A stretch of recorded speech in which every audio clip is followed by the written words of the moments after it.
Assalamualaikum warahmatullahi wabarakatuh dan selamat sejahtera.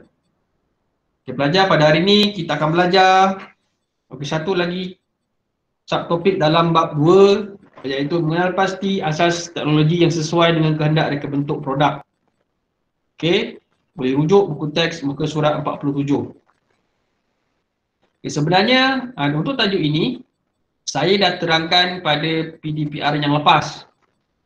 Okay, pada PDPR yang lepas saya dah terangkan di mana tajuk dalam PDPR yang lepas tu ialah ada dekat channel YouTube saya.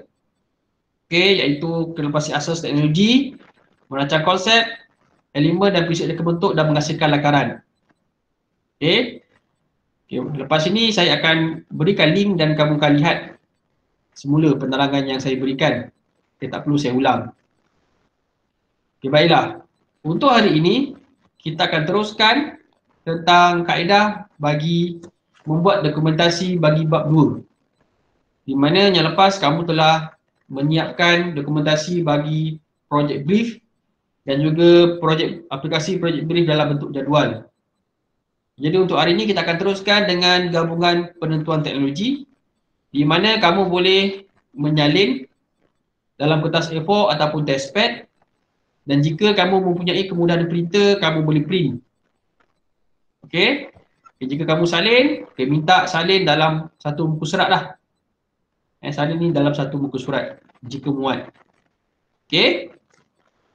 Jadi suka juga untuk saya ingatkan bahawa setiap tugasan yang diberikan yang berbentuk folio yang kamu salin ataupun yang kamu buat mestilah ditampal dalam buku nota mengikut urutan, kerana ia merupakan evidence dalam menilai kamu punya pentaksiran bilik darjah. Okey, baiklah, kita pergi pada slide seterusnya di mana dalam gabungan penentuan teknologi kamu telah mengenal pasti apakah masalah yang dihadapi oleh produk sedia ada dan juga bagaimana untuk kamu selesaikan. Jadi dalam gabungan penentuan teknologi ini, kamu dikehendaki memilih dua daripada 9 aplikasi teknologi yang telah kamu pelajari daripada tingkatan 1 hingga tingkatan 3. Pilih 2 sahaja. Dia tak boleh 1, mesti 2. Okey.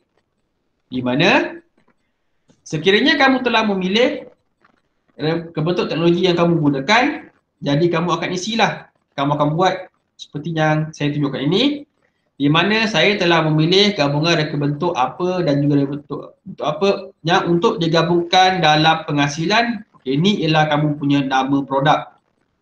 Saya pasti semasa kamu melengkapkan borang project brief, dekat bahagian tajuk atas tu ada nama produk kamu. Tuliskan nama produk. Kemudian reka bentuk ni ialah kamu sebutkan, pilih 2 reka bentuk yang akan kamu gunakan. Okey.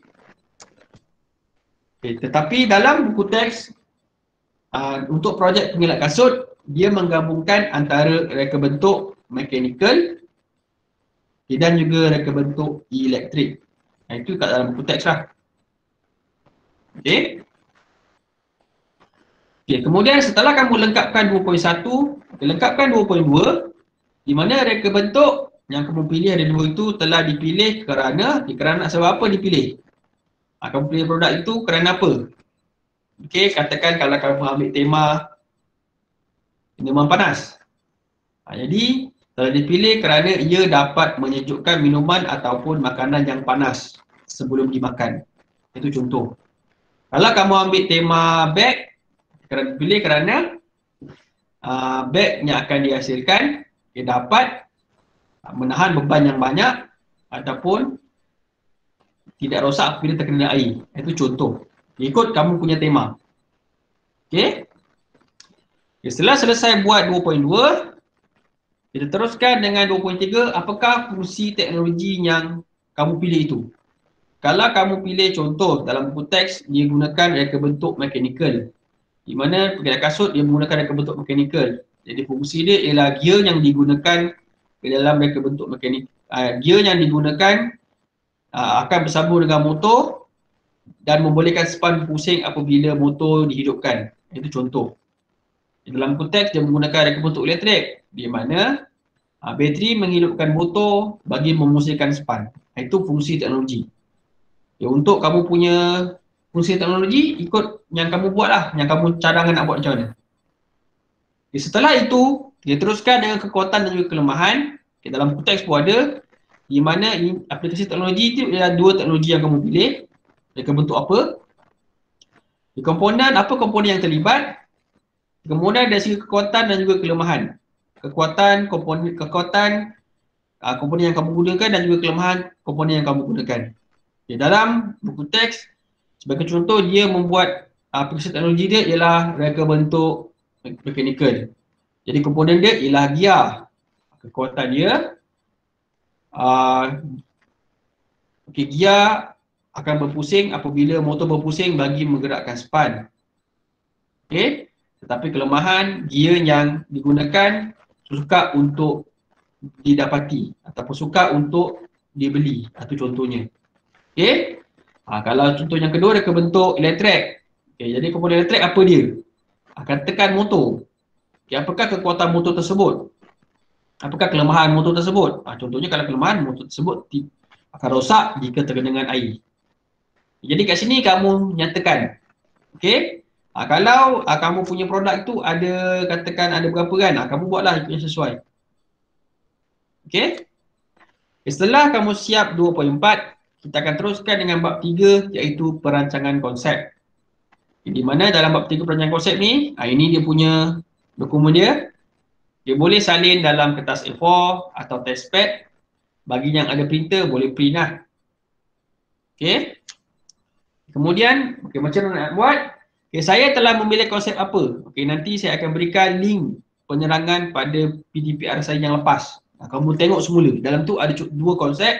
Sama ada fungsi ikut bentuk atau bentuk ikut fungsi. Kamu pilih yang mana. Okay, kerana apa. Okay. Dan kamu nyatakan sekali elemen dan juga prinsip pada lakaran yang kamu gunakan. Okay, ini kemudian. Ini kemudian. Kosongkan aja. Okay, setelah itu, kamu akan menghasilkan lakaran perkembangan idea bagi lakaran idea 1. Jadi cuba kamu fikirkan ikut tema yang kamu nak buat tu. Kamu rasa untuk lakaran idea 1, kamu punya produk tu bentuk macam mana? Kalau yang buat minuman panas, macam mana bentuk alat yang digunakan untuk menghijaukan minuman tu? Kalau kamu buat beg, macam mana rupa beg kamu?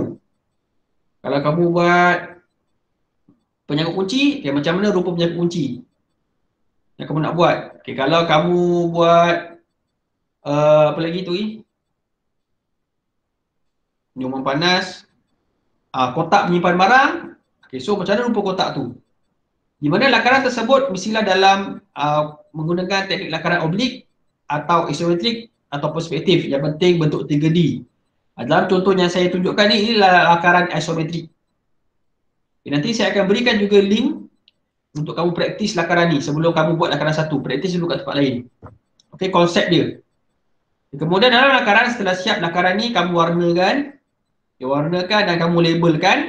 Labelkan elemen dan juga prinsip reka bentuk yang kamu gunakan. Dan nama bagi komponen yang ada pada produk tersebut. Dan juga apakah bahan yang kamu gunakan. Ini ialah perkara yang perlu ada pada lakaran. Okay, pelajar, ini ialah lakaran yang pertama. Untuk minggu depan, saya akan saya akan minta kamu buat lakaran yang kedua dan juga lakaran yang ketiga. Nanti saya akan terangkan balik.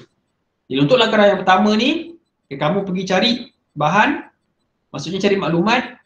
Cari maklumat untuk macam mana kamu nak buat kamu punya projek ikut tema yang kamu pilih tu. Okay? Baiklah pelajar. So sampai itu tadi penjelasan saya pada hari ini. Sekiranya ada masalah, boleh WhatsApp saya. Jangan lupa like, share dan subscribe.